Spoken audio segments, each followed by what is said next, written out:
एक जंगल के किनारे एक शिकारी रहता था। वो रोज जंगल में जाता और जानवरों का शिकार करता। शिकार उसका पेशा था, मगर उसका दिल आहिस्ता आहिस्ता सख्त हो चुका था। एक दिन वो बहुत दूर जंगल के अंदर चला गया। उसने कमान उठाई और एक हिरन पर निशाना लगाया। तीर चलते ही हिरन जख्मी होकर जमीन पर गिर गया।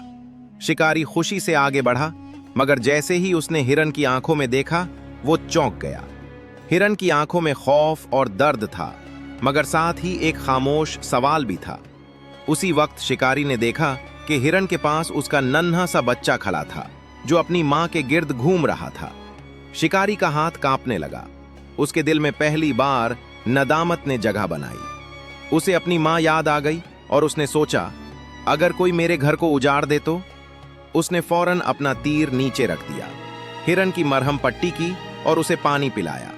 कुछ देर बाद हिरन उठ खड़ा हुआ और आहिस्ता आहिस्ता जंगल में गुम हो गया। जाने से पहले उसने एक लम्हा रुककर शिकारी की तरफ देखा, जैसे शुक्रगुजार हो। उस दिन शिकारी ने शिकार छोड़ दिया। उसने समझ लिया कि ताकत में नहीं, बल्कि रहम में असल इंसानियत है। सबक: रहम करना सीख ले, वही असल में बहादुर होता है।